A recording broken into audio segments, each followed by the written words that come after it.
Projeto Vida Harmônica apresenta o audiolivro Confissões, de Santo Agostinho.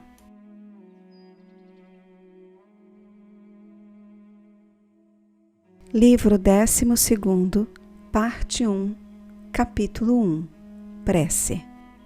Inquieto está meu coração, Senhor, quando na miséria de minha vida é atingido pelas palavras de Tua Escritura Sagrada. Por isso, geralmente a abundância de palavras é testemunho da pobreza da inteligência humana. A busca usa mais palavras que a descoberta, é maior o pedir que o obter. A mão que bate cansa-se mais do que a mão que recebe. Mas nós temos Tua promessa, quem a destruirá? Se Deus está conosco, quem será contra nós? Pedi e recebereis, procurai e encontrareis, batei e abrir-se-vos-á. Porque todo o que pede recebe, todo o que procura encontra, e a todo o que bate se lhe abrirá. São promessas Tuas, e quem temerá ser enganado quando a promessa vem da verdade?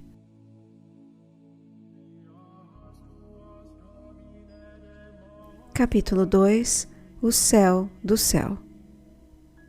Que a humildade de minha língua confesse a Tua grandeza que criaste o céu e a terra, este céu que vejo, esta terra que piso, e de onde tiraste a terra que trago em mim. Sim, criaste tudo isto. Mas, Senhor, onde está o céu de que nos falou a voz do salmista? O céu do céu pertence ao Senhor, mas Ele deu a terra aos filhos dos homens? Onde está esse céu que não vemos, e diante do qual tudo que vemos é apenas terra? De fato, todo este mundo material, cuja base é a terra, embora não seja inteiramente belo com toda parte, recebeu até em seus últimos elementos uma aparência atraente. Mas comparado com esse céu do céu, o céu de nossa terra também não passa de terra. Por isso, não é absurdo chamar de terra esses dois grandes corpos visíveis, se o compararmos a esse céu misterioso que pertence ao Senhor e não aos filhos dos homens.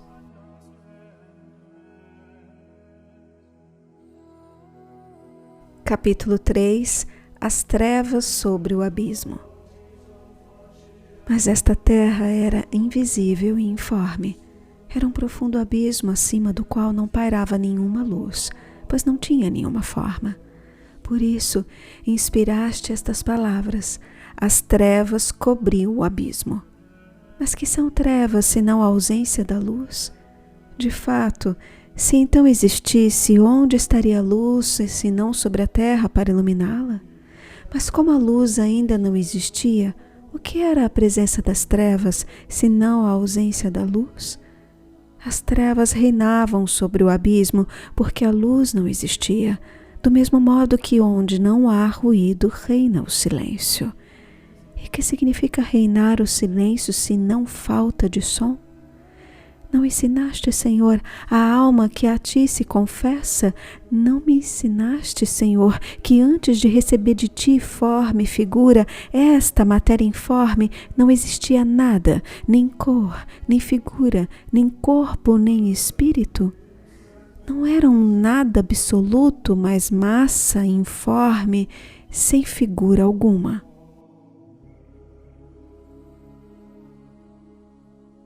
Capítulo 4. A matéria informe. Que nome darei a esta matéria? Como sugerir sua ideia às inteligências mais curtas, se não usando um termo de uso corrente? O que se pode encontrar no mundo que seja mais parecido com essa ausência total de forma que a terra e o abismo? Colocados no mais baixo grau da criação, eles não têm a beleza dos corpos que no alto brilham de luz fulgurante. Por que então não aceitar que essa matéria informe, que criaste sem beleza para com ela moldar um mundo cheio de beleza, fosse comodamente designada aos homens pelos termos de terra, invisível e informe?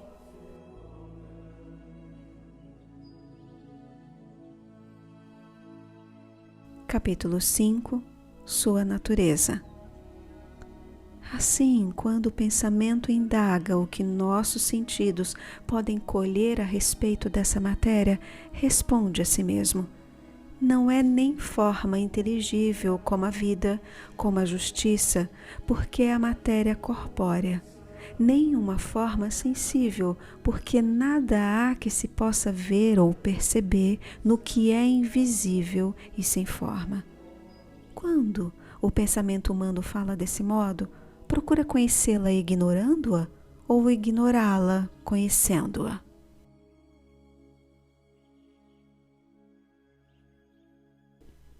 Capítulo 6. Em que consiste?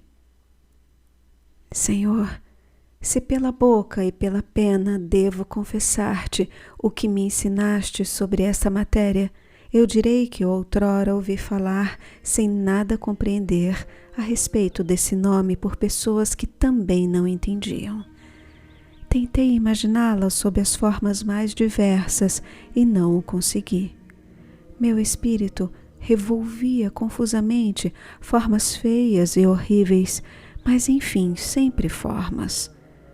Chamava de informe essa matéria, não porque imaginasse sem forma, mas por tê-las tão estranhas e bizarras que, se a visse, afastaria meus sentidos e confundiria minha fraqueza de homem. Por isso, o que eu concebia era informe, não por ausência de qualquer forma, mas por comparação com formas mais belas. A reta razão me persuadia. Se eu quisesse conceber algo absolutamente informe, a suprimir nele todo resquício de forma, mas eu não conseguia. Parecia-me mais fácil negar a existência do que estava privado de toda forma, do que conceber um ser a meio termo entre a forma e o nada, e que não fosse nem forma, nem nada, um ser informe, um quase nada. Então, minha inteligência deixou de inquirir minha imaginação, cheia de imagens de formas corpóreas, que ela variava e mudava a seu talante. Fixei a atenção nos próprios corpos. Analisei mais profundamente essa mutabilidade pela qual eles cessam de ser o que eram e começam a ser o que não eram. Suspeitei que essa transição de uma forma para outra se fazia por meio de algo informe e não do nada absoluto. Mas meu interesse era saber, e não apenas supor, e se minha voz e minha pena te confessassem em detalhes as soluções deste problema que me inspiraste, qual de meus leitores teria paciência para me entender? Contudo, meu coração não deixara de te honrar com cânticos de louvor por essas inspirações, por aquilo que não tem palavras capazes de exprimir. É a própria mutabilidade das coisas que é susceptível de assumir todas as formas em que se transfiguram as coisas mutáveis. E o que é essa mutabilidade? É espírito? Será talvez corpo? Seria uma espécie de espírito ou de corpo? Se pudéssemos dizer um nada que é algo, ou o que é e não é, eu a chamaria assim. No entanto, era necessário que ela existisse de alguma maneira para tomar essas formas visíveis e complexas. Capítulo 7. A criação do nada. Mas de onde essa matéria tirava seu ser, se não de ti, por quem existe toda e qualquer coisa? Quanto mais difere de ti uma coisa, mais longe de ti está, e não se trata de distância espacial. Portanto, és tu, Senhor, que não mudas ao sabor das circunstâncias, mas que é sempre o mesmo e o mesmo, santo e santo e santo, Senhor Deus Todo-Poderoso.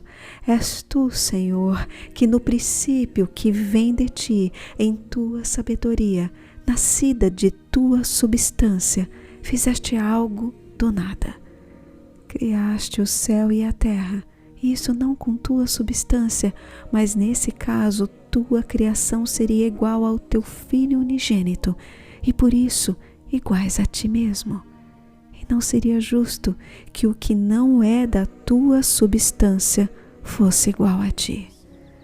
Mas fora de ti nada existia com que pudesses fazer o céu e a terra, ó Trindade una, unidade trina.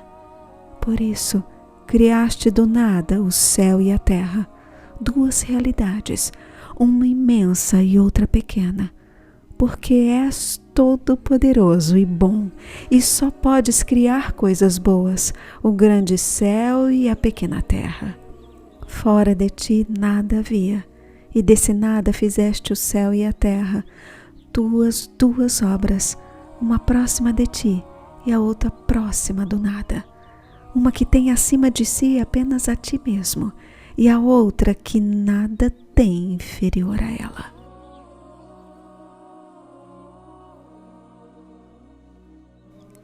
Capítulo 8. A Terra Invisível. Mas o céu do céu pertence a ti, Senhor. A terra que deste aos filhos dos homens para que a vissem e tocassem, não era tal como agora e vemos e tocamos. Era invisível e informe, um abismo sobre o qual não havia luz. As trevas se estendiam sobre o abismo, isto é, mais profundas que o abismo. Esse abismo das águas, agora visíveis, tem até em suas profundezas uma luminosidade, perceptível aos peixes e aos animais que se arrastam no fundo. Mas tudo isso era quase o nada, sendo ainda completamente informe, porém já era um ser apto a receber uma forma. Senhor, criaste o mundo de uma matéria sem forma, do nada fizeste este quase nada, de onde tiraste as grandes coisas que admiramos, nós, os filhos dos homens. Porque este céu corpóreo é de fato admirável, este firmamento que separa uma água de outra, que criaste no segundo dia depois da luz, dizendo, faça-se, e assim se fez. Chamaste a este firmamento de céu, o céu desta terra e deste mar que criaste no terceiro dia, dando forma visível à matéria informe, criado por ti antes de todos os dias. Já havias criado outro céu antes de haver dia, mas era o céu do céu, porque no princípio criaste o céu e a terra. Quanto a esta mesma terra, nada mais era que matéria informe, sendo invisível, caótica, e as trevas reinando sobre o abismo. É desta terra invisível, caótica, desta massa informe, deste quase nada, que formaste todas as coisas, de que é formado e não formado este mundo mutável, domínio da transformação, que torna possíveis a percepção e a medida do tempo. Porque o tempo é feito da mudança das coisas, de variações e transformações das formas, cuja matéria é esta terra invisível de que falei agora.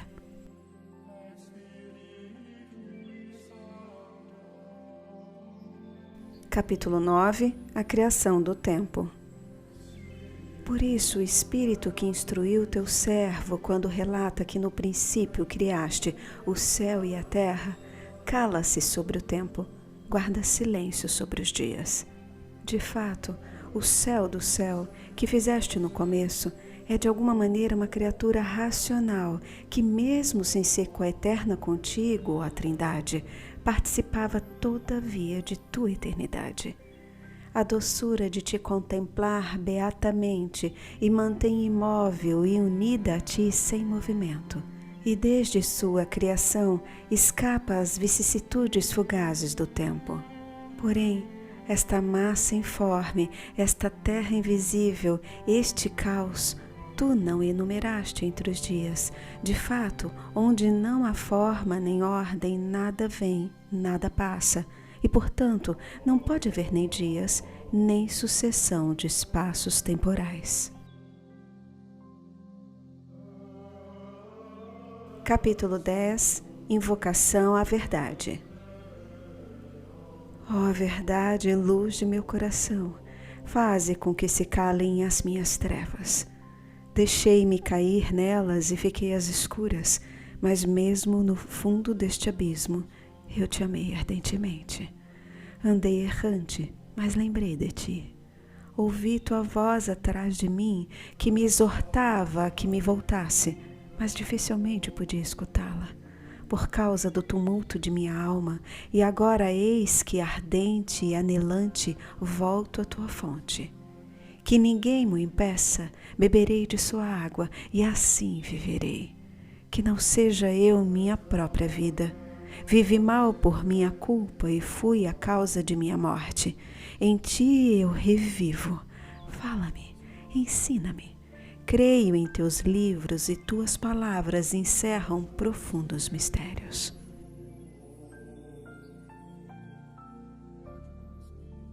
Capítulo 11. As criaturas e o Criador.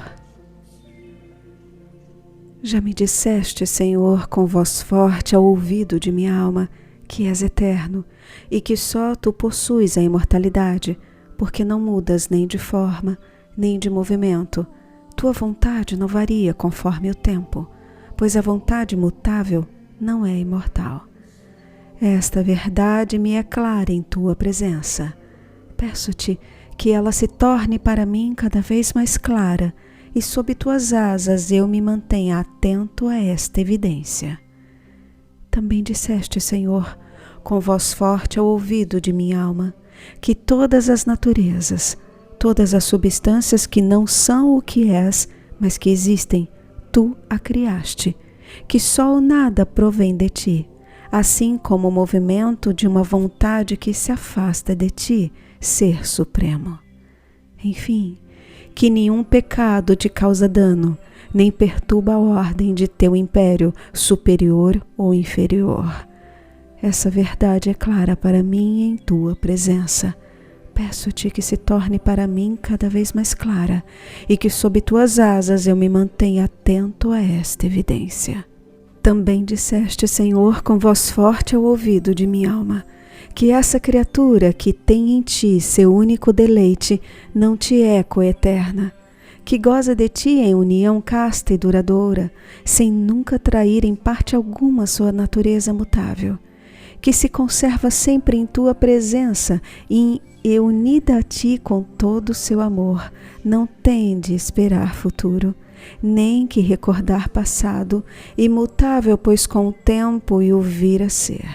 Também disseste, Senhor, com voz forte ao ouvido de minha alma, que essa criatura que tem em ti seu único deleite não te é coeterna, que goza de ti em união casta e duradoura, sem nunca trair em parte alguma sua natureza mutável, que se conserva sempre em tua presença e unida a ti com todo o seu amor, não tem de esperar futuro, nem que recordar passado, imutável, pois com o tempo eu vir a ser.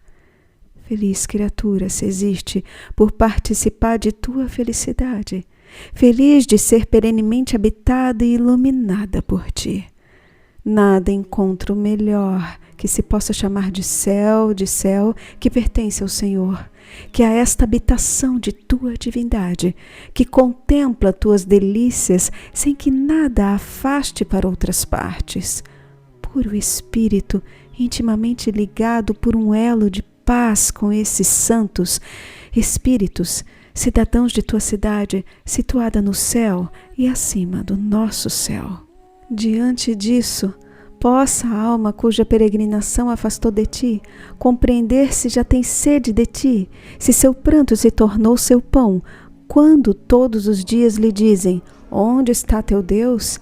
Se ela deseja apenas habitar em tua morada todos os dias de sua vida. Que é sua vida, senão tu? Que são teus dias, senão tua eternidade, como teus anos que não passam, porque é sempre o mesmo?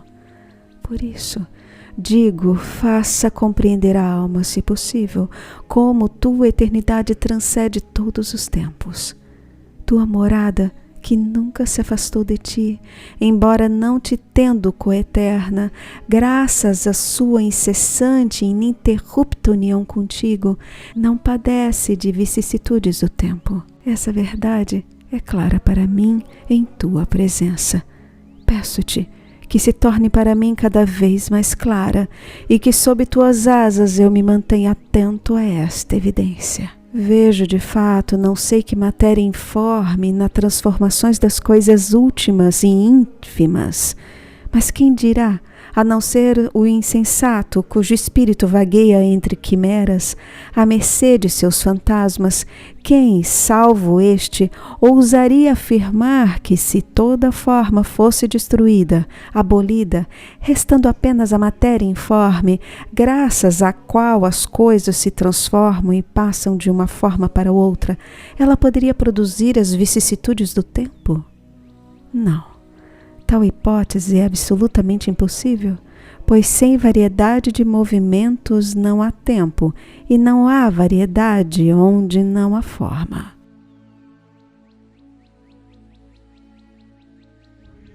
Capítulo 12. A criação e a eternidade.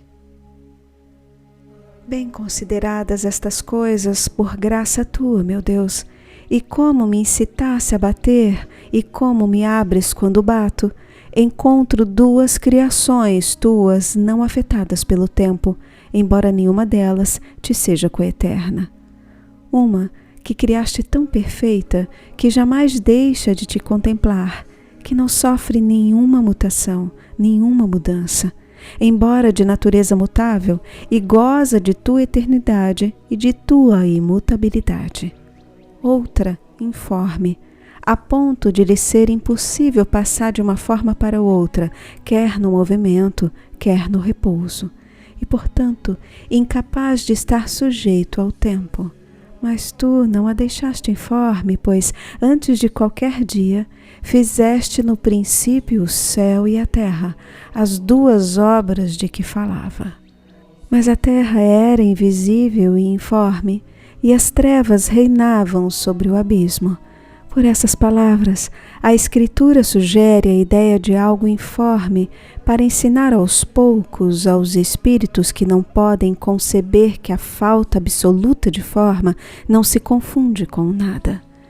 É dessa massa informe que deveria ser criado um segundo céu, uma terra visível, ordenada, a água cristalina, e enfim, tudo o que foi feito na criação, de acordo com a tradição das Escrituras, em dias sucessivos.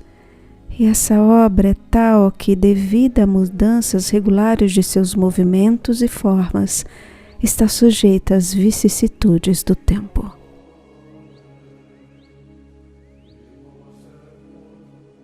Capítulo 13. O céu e a terra em Gênesis. No princípio criou Deus o céu e a terra. A terra era invisível e informe, e as trevas se estendiam sobre o abismo. Ouço estas palavras, meu Deus, e não encontrando menção do dia em que criaste essas coisas, concluo dessa omissão que se trata do céu intelectual, onde a inteligência conhece simultaneamente e não por partes, não por enigma ou como um espelho, mas por inteiro, em plena luz, face a face. Conhece não ora isto, ora aquilo, mas, como disse, simultaneamente, sem a sequência temporal.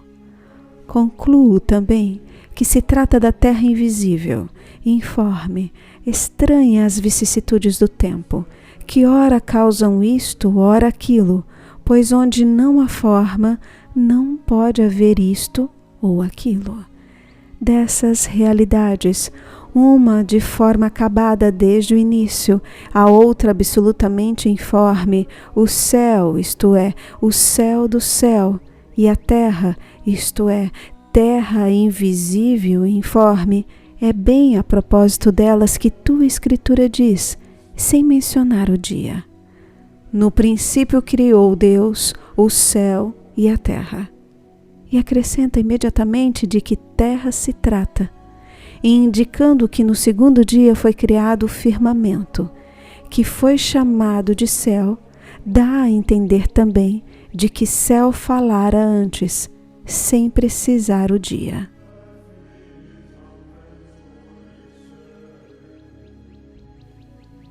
Capítulo 14. A profundidade das Escrituras. Admirável profundidade das tuas palavras. Sua aparência nos acaricia, como se acariciam as crianças. Sim, admirável profundidade, meu Deus, admirável profundidade. Oh, meditá-las causa um arrepio sagrado, tremor de respeito, estremecimento de amor. Odeio com veemência seus inimigos. Oh, se pudesses fazê-los morrer sob teu gladio de 2 gumes, para que não tivessem mais inimigos, desejaria que eles morressem para si mesmos e que vivessem só para ti. Mas há outros que não censuram, mas, pelo contrário, exaltam o livro de Gênesis e que dizem: não é isto que quis dizer por estas palavras o Espírito de Deus, que as expirou a teu servo Moisés. Não, o que eles quis dizer não é o que dizes, mas o que nós dizemos. Eis, ó Deus, de todos nós, o que eu lhes respondo. Sê nosso árbitro.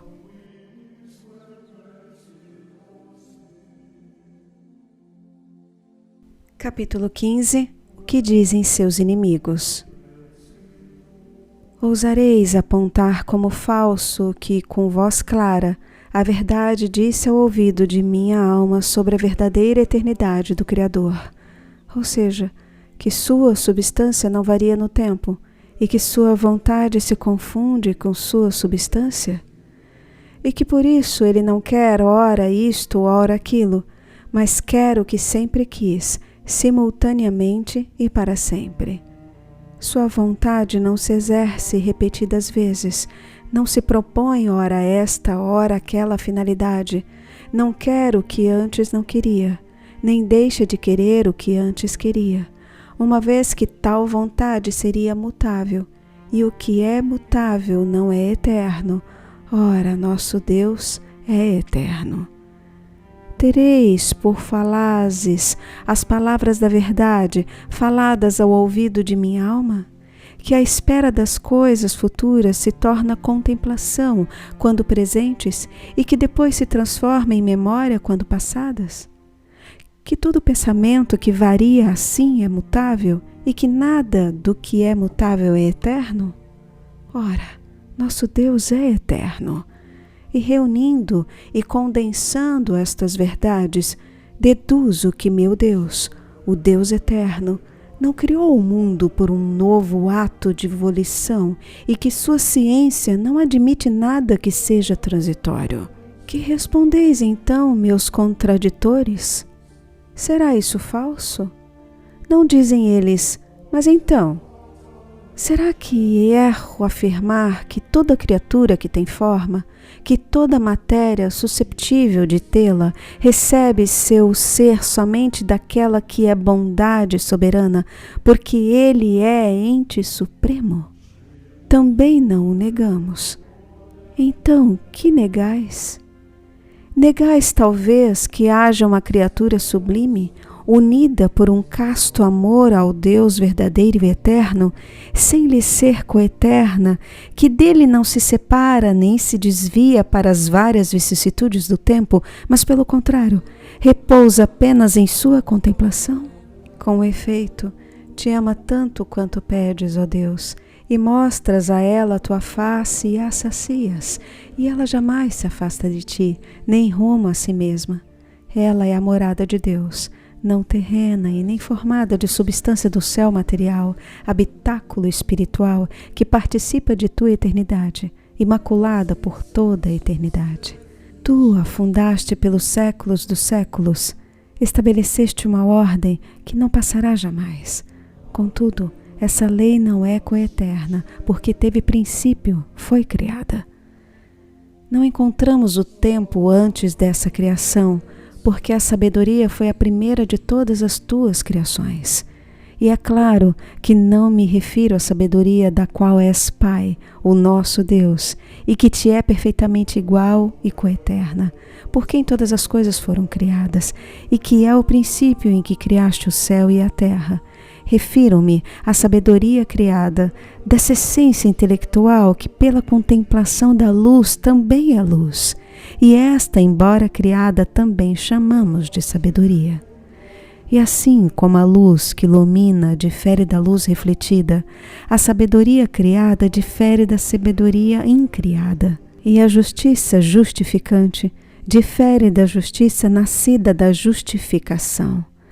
Nós fomos também chamados de tua justiça, porque um de teus servos disse: para que em Cristo nos tornemos a justiça de Deus. Há, portanto, uma sabedoria criada antes de todas as coisas, e ela foi criada como espírito racional e inteligente, que habita tua cidade santa, nossa mãe, que está no alto, livre e eterna nos céus. E em que céus, se não aos céus dos céus, que te louvam, esse céu que pertence ao Senhor? Se não encontramos o tempo antes dessa sabedoria, é porque ela precede a criação do tempo, tendo sido criada primeiro, mas antes dela há a eternidade de seu Criador, de quem recebeu sua origem, e não do tempo, pois este ainda não existia, mas pela sua condição de criatura criada. Ela procede, pois, de ti, nosso Deus.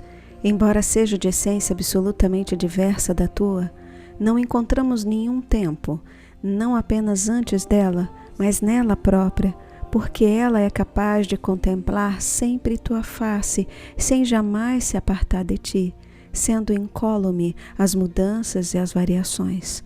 Contudo, há nela certa mutabilidade que poderia torná-la tenebrosa e gélida, não fosse o grande amor que a une a ti e que brilha como meridiana luz e calor.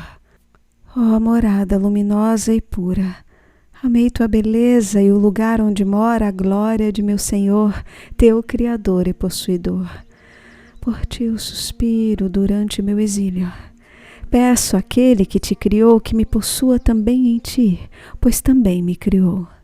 Errei como ovelha desgarrada, mas espero ser reconduzido a ti nos ombros de meu pastor, teu arquiteto. Que me respondeis a isto, meus contraditores? Vós, que também considerais Moisés um servo piedoso de Deus e seus livros como oráculos do Espírito Santo? Não será esta a casa de Deus que, sem lhe ser coeterna, é, contudo, à sua maneira, eterna nos céus? Em vão buscais aí as vicissitudes do tempo, pois não as encontrareis, uma vez que ela transcende toda extensão, toda volubilidade do tempo, e sua felicidade é estar intimamente unida a Deus para sempre. Assim é, dizem eles. Mas então, qual das verdades que meu coração proclamou diante de Deus, quando escutava em meu íntimo a voz que canta sal-glória, podeis apontar como falsa? O que disse sobre matéria informe, na qual não podia haver ordem por carecer de forma? Mas onde não havia ordem não podia haver vicissitude de tempo.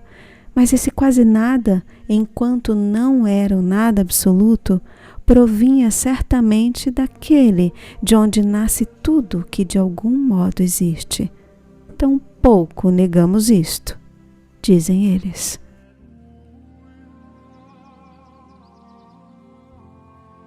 Capítulo 16. Outros adversários das Escrituras. Quero discutir diante de ti apenas com os que reconhecem por verdadeiras as afirmações que tua verdade revelou à minha inteligência. Os que a negam, que ladrem quanto quiserem até ficar roucos. Tentarei persuadi-los a que se acalmem e deem acesso em seus corações à tua palavra. Se não o quiserem e me repelirem, peço-te, meu Deus, que não te cales, não te afastes de mim. Fala com verdade em meu coração, porque só tu podes falar assim, e eu os deixarei fora, soprando o pó e levantando terra contra os próprios olhos. Retirar-me-ei em mim mesmo, levantando a ti cânticos de amor, soluçando altos gemidos durante meu exílio, lembrando-me de Jerusalém, voltando para ela meu coração.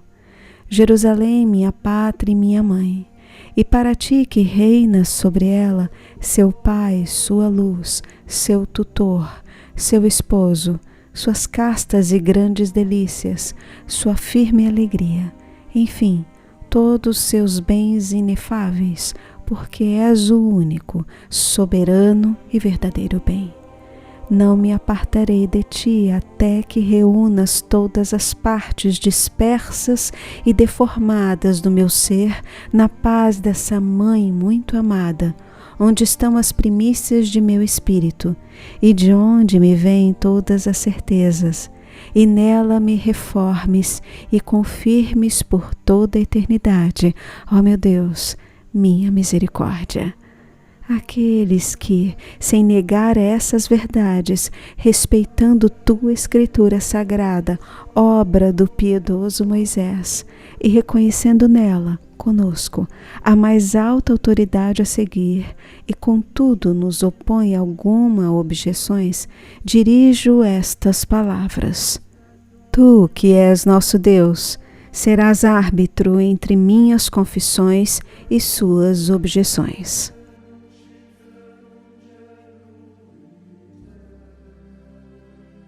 Capítulo 17. Opiniões diversas sobre céu e a terra.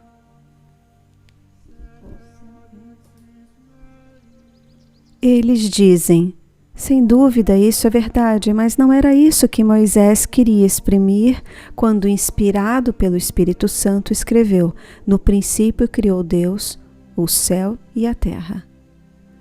Pela palavra céu, ele não quis significar essa criatura espiritual ou intelectual que contempla eternamente a face de Deus, e pela palavra terra, uma matéria informe. Que quis dizer então? O que nós afirmamos, respondem. Isso é o que Moisés quis dizer e o que expressou naquelas palavras. E que é que afirmais? Pelas palavras céu e terra, quis significar em primeiro lugar, globalmente, de forma concisa, todo o mundo visível, para em seguida pormenorizar, enumerando os dias, ponto a ponto, esse conjunto que aprouve ao Espírito Santo designar como uma expressão global. O povo rude, carnal, ao qual falava, era constituído de homens tais que julgou conveniente dar-lhes a conhecer apenas as obras visíveis de Deus. Quanto a esta terra invisível e informe, a este abismo de trevas, com que durante os 6 dias foram sucessivamente criadas e ordenadas todas as coisas visíveis que não são conhecidas de todos, eles concordam comigo em que se pode entender com isso, sem erro, essa matéria informe de que falei. Algum outro dirá, talvez, que a realidade invisível e visível não foi chamada impropriamente de céu e terra, e, portanto, que o universo criado por Deus na sabedoria, isto é, no princípio, está compreendido sobre esses 2 termos.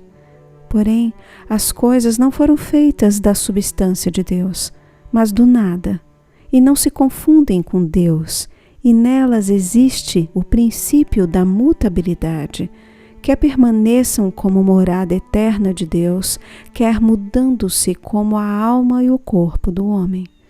Por isso, a matéria comum a todas as coisas invisíveis e visíveis, matéria ainda informe, mas susceptível de forma, e de onde se fariam o céu e a terra, em outras palavras, a criação invisível e visível, mas uma e outra, tendo recebido forma, foi designada por essas expressões de terra invisível e informe e de trevas reinando sobre o abismo. Com a seguinte distinção, por terra invisível e informe, deve-se entender a matéria corpórea antes de ser qualificada pela forma, e por trevas reinando sobre o abismo, a matéria espiritual antes da restrição de sua, digamos, imorada fluidez, e antes de ser iluminada pela sabedoria. Poderia alguém afirmar, se quisesse, esses termos céu e terra não significam realidades perfeitas e acabadas, lá onde lemos no princípio Deus criou o céu e a terra. Mas um esboço ainda informe, uma matéria passível de receber forma e servir para a criação, nela já existiam, como que um embrião, sem distinção de formas e de qualidades, essas criaturas, uma espiritual e outra material, que ordenadas como estão agora, são chamadas de céu e terra.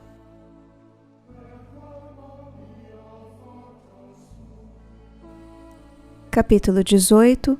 Outras interpretações.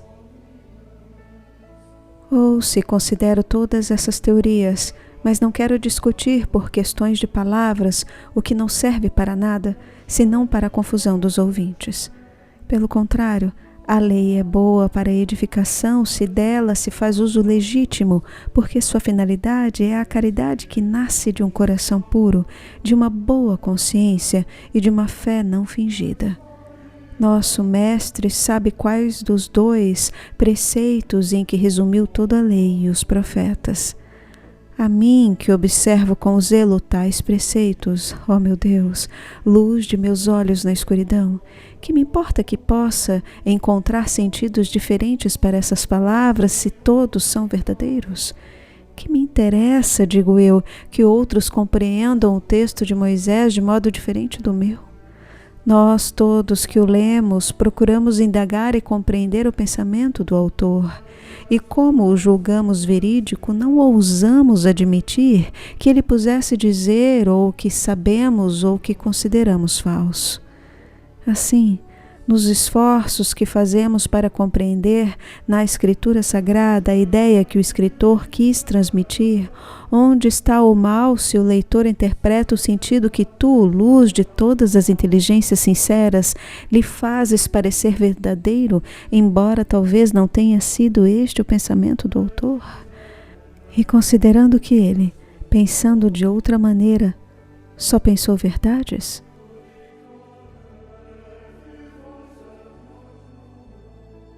Capítulo 19. A verdade. A verdade, Senhor, é que criaste o céu e a terra. A verdade é que o princípio é tua sabedoria, em que criaste todas as coisas. É também verdade que este mundo visível se compõe de duas grandes partes, o céu e a terra, síntese de todas as realidades criadas. É ainda verdade que tudo que é mutável sugere a nosso pensamento a ideia de algo informe, susceptível de tomar forma, de mudar e de se transformar. A verdade é que um ser tão intimamente unido a uma forma mutável que, embora sujeita em si a mudanças, nunca se transforma, não está sujeito ao tempo. A verdade é que a massa sem forma, que é quase o nada, não pode conhecer as vicissitudes do tempo. A verdade é que a matéria que constitui uma coisa, se assim podemos falar, toma o nome dessa coisa e, portanto, podemos chamar de céu e de terra a essa massa informe com a qual foram feitos o céu e a terra. A verdade é que de tudo que recebeu forma, nada se aproxima mais do informe que a terra e o abismo. A verdade é que não apenas tudo que foi criado e formado, mas ainda tudo que possa ser criado se origina de ti. Tu que és o autor de tudo que existe. A verdade é que tudo que é formado a partir do informe, primeiro é informe e depois recebe forma. Capítulo 20. O princípio e suas interpretações.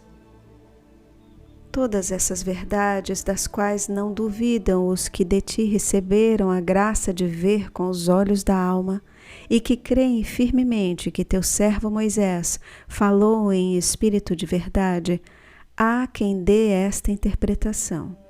No princípio, Deus criou o céu e a terra, isto é, Deus criou em seu Verbo que lhe é coeterno o mundo racional e sensível, ou espiritual e corporal.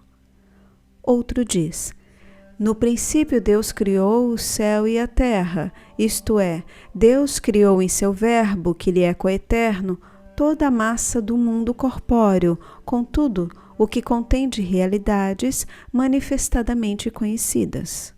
Um terceiro diz: no princípio Deus criou o céu e a terra, isto é, Deus criou em seu Verbo que lhe é coeterno a matéria informe e duas criaturas espirituais e corporais.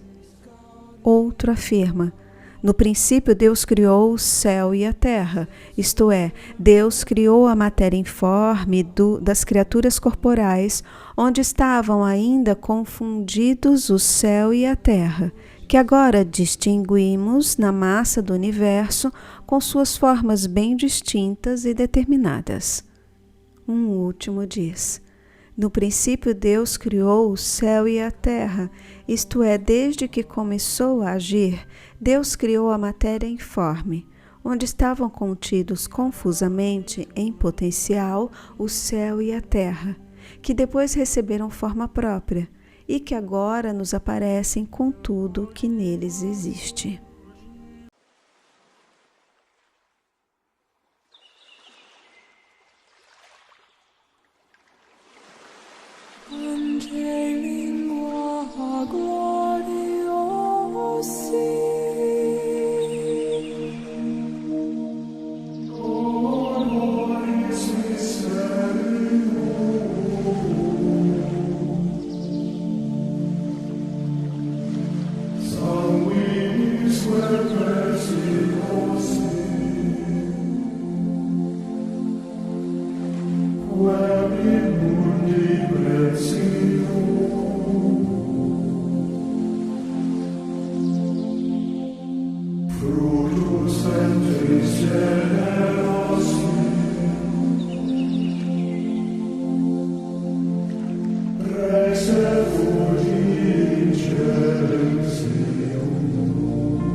Sensus de vici